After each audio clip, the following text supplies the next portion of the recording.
What's good, squad? It's your boy CEO, back with another video, back with another reaction. And we got part 2 of Sweden's daily gang war. My phone died last time while, reacting to it. So we got part 2 here. And yeah, make sure you like, comment, and subscribe. And to all my sweeties, we back. Make sure you share the, not the live, we used to be on TikTok. Make sure you share the video to all your people, all your friends, all that, you know what I mean? Let's get more exposure. And yeah, we're finna go ahead and get into it.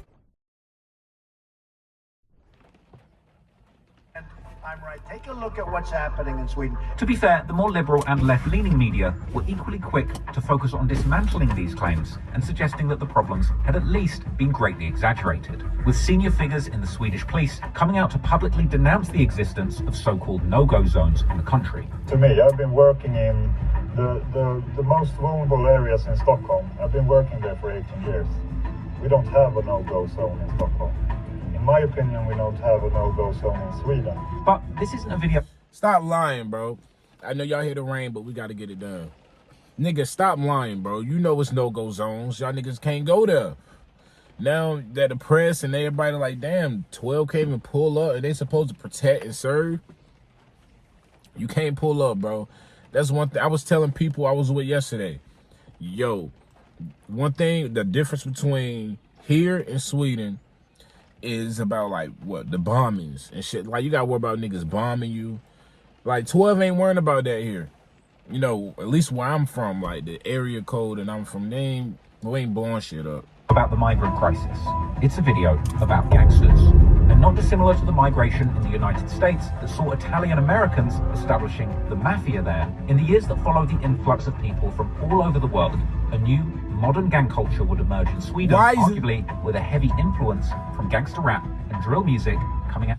Hey yo, so somebody, like I said, I don't know if I told y'all this or not, but somebody in the comments, and I'm gonna put them up here, said that Einar is better than all or any American drill rapper. Bro, do you not see or heard of Chief Keef, bro?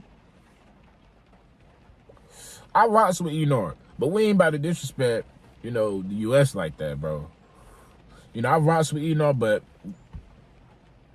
sometimes you gotta draw a line, bro. Einar and his genre, you know what I'm saying? I don't look at him as a drill rapper like that anyway. And his genre, yeah, he probably the best. Not over here, though. Because, I put him up there with, like, in the category, like, with Drake. He's like Drake over there. You know what I mean? YASIN, he like YB. You know what I'm saying? He like the YB of Sweden. Where the hell Dizzy at, y'all? Where Dizzy at? My boy haven't been dropping at all, yo. Like, he dropped, what, beginning of the year? No, beginning of the last year. I don't think he dropped none this year. Where he at? Chicago and London. Because as the years went on, reports about increasing violence, and particularly increasing gang-related violence, would unfortunately not go away, but become much more common in Sweden. From shooting high-caliber weapons into rivals' apartments, shootouts in the middle of the street, ghost-riding luxury cars for cover, drive-bys out of BMWs with AK-47s, brazen assassinations in packed restaurants, to turf wars between rival gangs that go far beyond shootouts, with gangsters literally blowing up their ops buildings. It happened to the The difference between us and them, they blowing shit up over there. Y'all like, AI, he ain't know what he talking about. They don't blow. Yeah, bro, they blow shit up over there, bro. You got to worry about niggas putting a bomb on your house, your mama house, your sister. You know what I'm saying? If you out there in them streets and you ain't coming outside, they gonna come for your fam. You know what I'm saying? Make your ass come outside. If they don't make you come outside, bro, you just a down low. You know what I mean? But anyway, we're gonna bypass that. They blow shit up over there. We don't got to worry about that over here. And squad, if I started off at the wrong spot, y'all let me know. You know what I'm saying? I fuck up sometimes.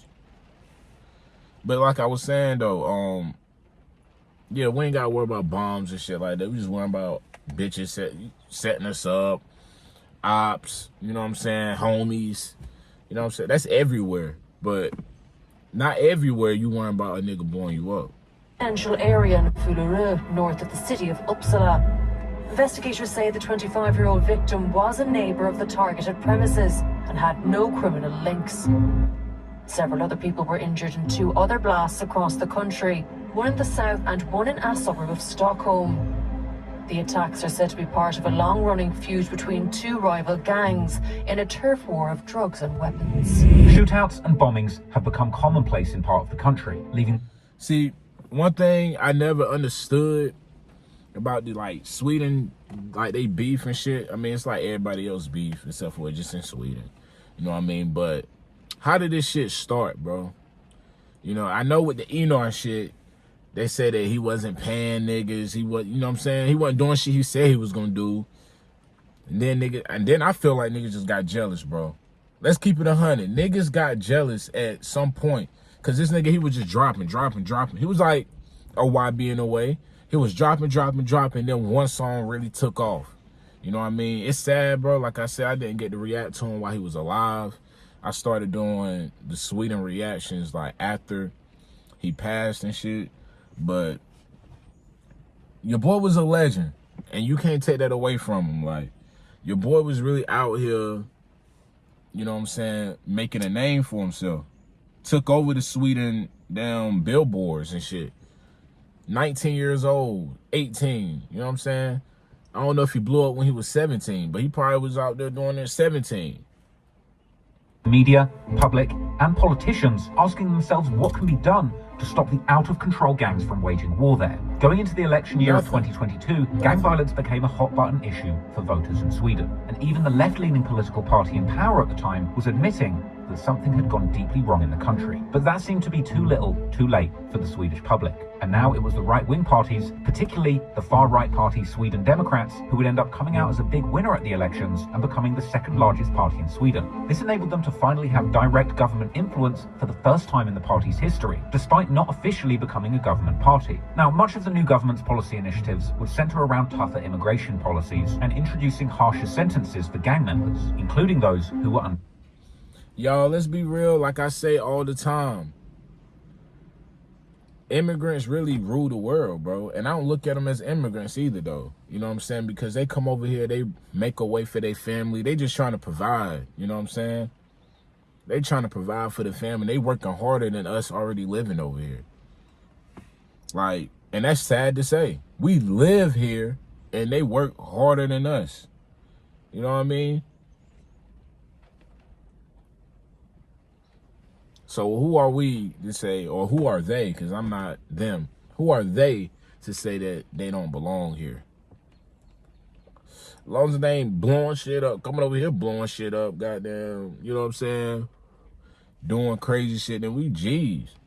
Rage, with the leader of the far-right party even suggesting that kids as young as 13 should be able to get a life sentence there. But by this time, the problem was deeply entrenched in Swedish culture. You could be 13 and they give your ass life? Bro, you haven't even started living life yet at 13 years old. You just starting to say, okay, you just starting to understand shit a little more. You not, okay, well, I want to do this, I want to do, well, you probably doing that. You probably don't watch football. I want to be a football player. You know what I'm saying? Shit like that, but you ain't really getting to the real nitty gritty of life, the importance of family type shit. You ain't really getting into that yet. And the gangs in Sweden had already formed, being made up of youths who had moved to Sweden years, even decades ago, and in many cases who had even been born in Sweden, representing the second or third generation of immigrants. And of course, as we all know, where there's gangsters struggling, it's only a matter of time before some of those gangsters become gangster rappers and begin using their music to tell the tale of their struggle in the streets. And in recent years, in connection to the rise of gang culture there, the new hot button issue to emerge in Sweden is the popularity of gangster rap. As over these years of intense gang violence in the streets, emerging from those streets have been numerous gangster rappers who... All right, let's play Guess the Rapper real quick. Let's see if your boy really on his shit, his Sweden shit. All right, first we got your boy, of course, YASIN. Then we got your boy Haval. I don't know if that's Drilo or 50. One of them niggas. Then we got one cuz. I don't know who that middle nigga is. Then we got Euro. Euro, I don't know how you say his name. Squad, y'all let me know if I got this right, though. I should be down 5 for 6. For real. Become mainstream names in the Swedish music scene, all off the back of their alleged ties to serious criminal gangs. But after the genre's biggest star, rapper Einar, who had allegedly seemingly associated... Einar, bro. What can you say?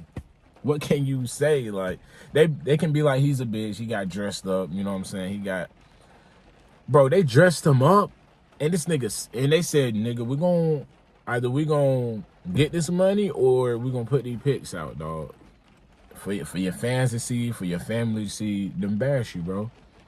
If that nigga would have killed himself, them boys would have went to jail too, I feel like. Because, like, it would have been like, oh, you made him kill himself. You a bully or whatever. But that's not even the case. This nigga still didn't give him no money. Nigga put him out. My squad gonna fuck with me, bro. Y'all niggas hoes. It took about 6 of y'all niggas. Like, what's up? Y'all niggas hurting that much for money? He still didn't pay them niggas. And they said that he was supposed to pull up the court. I don't know how true that is, but, you know, they got at him.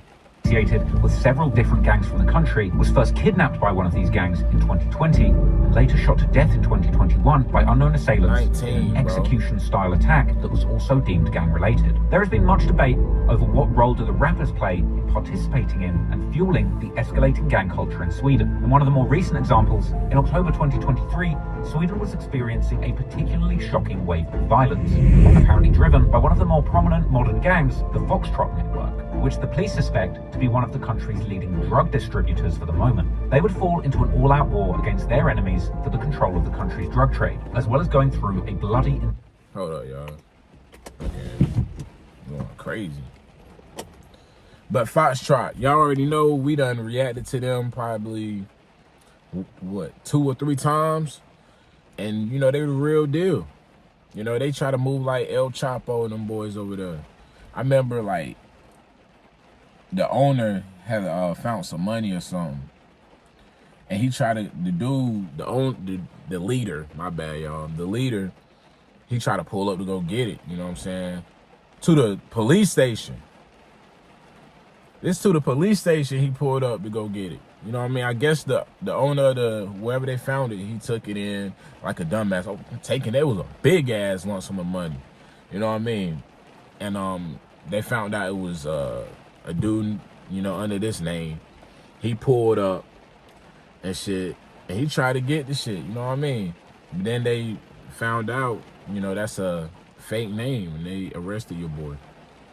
Internal conflict that has seemingly split the gang into 2 sides, following a string of deadly shootings and bombings where numerous people had been killed, including a 13-year-old kid and the mother of a gang member. A rapper named 50, affiliated with the gang, would even go on Instagram Live together with one of the gang's alleged leaders, Benzema, who was allegedly hiding from the Swedish police in Iraq and had even rumored to have been dead, killed by hired assassins. However, this would turn out to be just a trick by Benzema to fool his ops, who he would taunt relentlessly in the video, while toting a gold-plated AK-47 and surrounded by similarly armed goons looking like a real-life character from GTA. Unfortunately for 50 and Benzema, their gangster lifestyle wouldn't last for long, because soon after, 50 and several other Foxtrot affiliates were arrested in Tunisia on gang-related charges. While for Benzema, the end would be even worse, because in January 2024, he would end up being assassinated in the middle of a busy street in Iraq, shot in his car just like he had faked his death.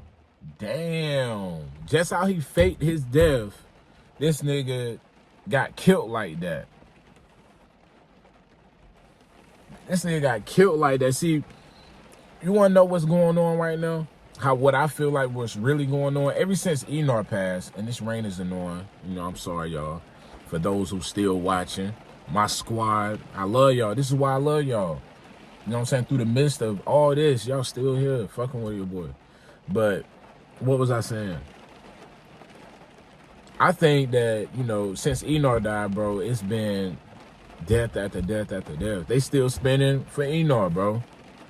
And, you know, it's gonna be a cycle. It's just gonna keep happening just like that. This person gonna die, then, you know, that's sad, bro. And that's what happened in the community all the time. It's a cycle, and it's hard to get out of. Are you gonna forgive somebody who killed your brother? You know, like me, that's hard to, I don't see myself doing that, bro. You want to go to war? Only a few months earlier. With Swedish gangster rappers' connections to the criminal underworld being this blatant, it's no surprise then that much like in some other European countries such as the UK, there have even been demands to censor gangster rap artists in the Swedish media. Meanwhile, other gangster rappers have announced that they are ending their music careers, concerned about the influence they're having on the youth and tired of the mental load that comes with participating in What I tell you, Drilo, man, I do this Sweden shit. Let me pat myself on the back. I do this Sweden shit. I do that, bro. I remember him saying that. Like, he took his music down. Let nigga try to change. Nah, bro, it's over with. Nah, I ain't even gonna say nah. You should try to do better. I feel that. But keep the music up, bro. Damn, nigga took all the music away from the homies. Come on, man.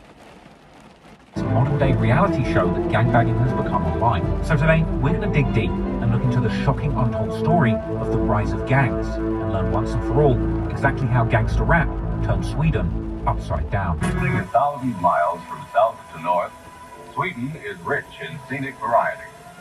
From the wide plains of the south, Sweden's amazing. It's incredible. The people are beautiful. They've got no trash. Their fish even tastes like candy. Like, nothing bad ever happens there. Riots broke out in the Stockholm suburb. just across the narrow waterway, is the bustling traffic of the modern city. You look at what's happening last night in Sweden.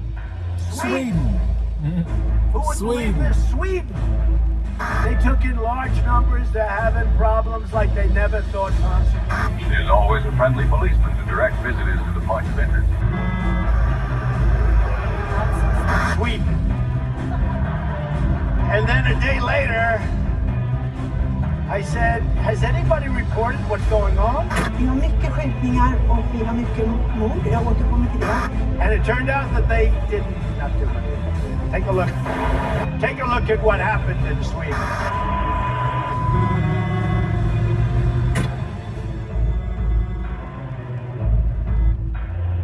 You're 40 no-go zones. I'm tired of seeing this nigga, y'all. I'm for real. Like, bro, cut it. Cut it, cut it, cut it. Cut that shit. That shit look fake. Look like you can just peel that shit off. Like, why is hair going this way? Like, bro, you don't have a white boy cut, bro. You know what I'm saying? You can't do that. A Mexican type hair. You can't do it. In Swedish towns and cities. Correct. 30 to 40 of them. That's right. The country is experiencing some serious security issues. She look weird. One of the brighter features of Sweden's social program is child welfare. Today it is the old kingdom's modern country. Yes, but in many ways it remains picturesque Sweden.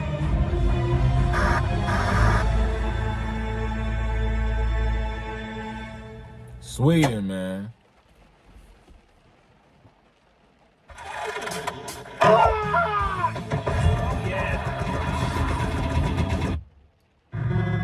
Do y'all be watching them shits? Like, do y'all download them, I mean?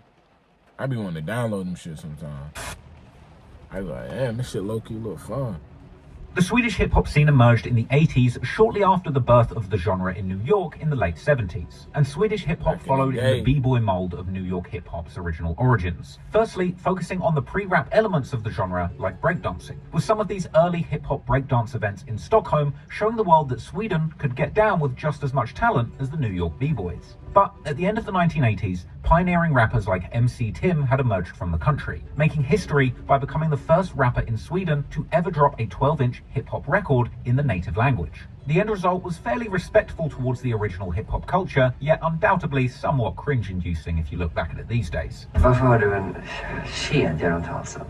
Dels för att du vill ha det, och dels för att det är som en symbol för hiphopen. Hur länge håller man på med det, tror du? Jag kommer hålla på.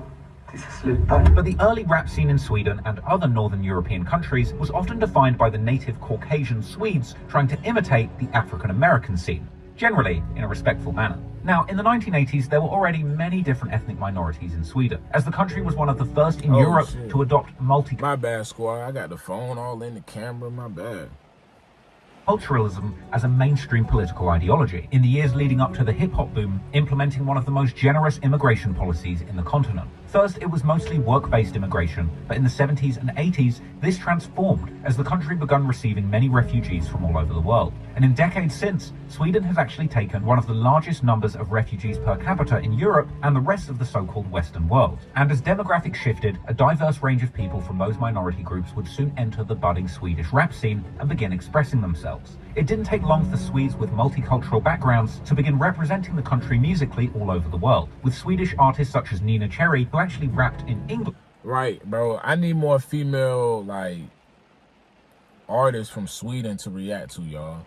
You know, I know it's females that watch the video as well. Y'all let me know what y'all want to see. Hey, y'all gonna do it.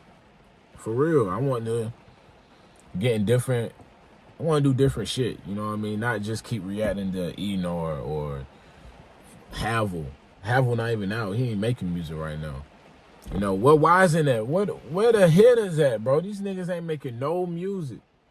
Being they one of got the first nothing to to receive vote. considerable popularity in the late 1980s, with songs that were surprisingly similar to the American pop rap scene. Perhaps in this case, with Cherry's diverse musical ability being the result of her stepfather being the established American jazz trumpeter Don Cherry and her biological father, Sierra Leonean actor and musician Amadou Jah. She would have early success with her first album, Raw Like Sushi, which actually peaked at number 3 on the UK albums charts, and she would go on to win 2 Grammy Awards, an MTV Award, and a Grammy nomination. Of course, in the 90s, Swedish pop acts would gain popularity globally, and a wave of Europop groups emerging from Sweden would find huge success all over the world. People like Ace of Base and E-Type would represent Sweden's musical abilities globally. However, beyond the internationalized Swedish artists making music in English for the wider British and American audiences, in the midst of this pop music boom, there was one artist who would take Swedish rap all the way to the top of the Swedish charts. Markoolio was a rapper of Finnish background who migrated to Sweden as... I thought he was gonna say Einar, but look at his eyes, bro. Them gotta be contacts or some shit. Shit's a little weird. But y'all, we're gonna stop right here. This is a long ass, you know what I'm saying? I'm trying to get to the part where nigga, what's going on in the hood? You feel me? That's what we wanna know. You know, Einar, that's all I know about. Haval. Squad, we're gonna make another video, do this. I'm gonna probably skip the evolution of rap and go to gangs of stock. We're gonna go there. That's where we're gonna start at. So make sure y'all like, comment, subscribe. I'm gonna get at y'all in the next video. And I love y'all. See your way, no way. Squad.